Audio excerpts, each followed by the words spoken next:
engaging Italian or German aircraft. This is what they were primarily used for. There we have an artillery the anti-tank gunners to demonstrate early for us. And some more SAS. The SAS, like the vehicles you saw before, the Land Rovers out in Iraq, Afghanistan, or wherever. Stew, I love that word, I'm saying it.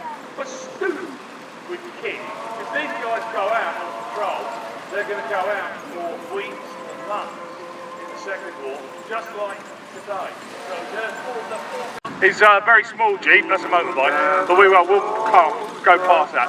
You'll see people waving at you, the red beret paratroopers there, and the Special Air Service with their biggest case car manufacturing from luxury cars to basically knocking out everything, as my colleague was saying with the Land Rover, it develops, and then they start asking it to do jobs that it's not really designed for, and that's what you get now rolling in front of you.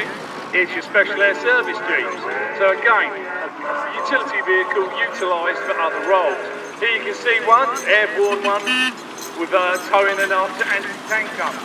So entering service in 1940-41, when the Americans joined the which are called slack grills, and as you can imagine, to get speed up manufacture, there was thousands of different variation changes.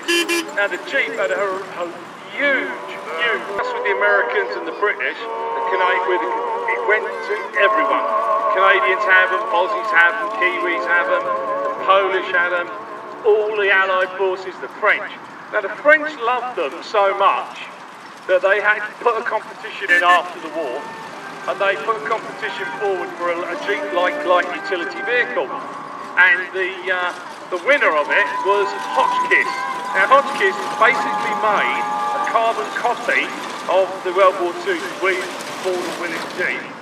And this carbon copy, the Hotchkiss Jeep, in certain areas like in Italy in the Second World War, absolutely terrible because the place was just a swamp basically, with the mud and the conditions made it very difficult. They really came into their own as a gun truck with the Special Air Service and LRDG in North Africa. They shot down more aircraft on the ground than the RAF did in the air by the famous raids. If you've ever seen the Road Heroes and things of that nature, they show you what they do. The guns on the Jeeps are just about to come past you now, the SAS ones, painted sand obviously. Those guns are Vickers K machine guns. Now they came off obsolete aircraft in the desert with SAS on their Jeeps. The actual Vickers K machine gun is an anti-air. So as you can imagine, in a ground mount driving past a parked Italian or German aircraft, they could literally shred the aeroplane.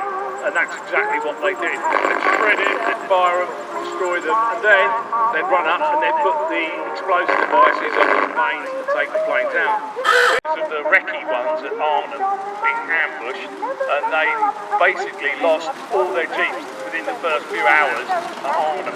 And they then carried on to defend the place as best they could. Okay, Jeeps again used to take the wounded out to the first aid stations and casualty clearance stations, also used to bring the ammunition up, also used to ferry troops around just down the station. Now the other thing with the Jeep, being a utility vehicle, it was used by every service.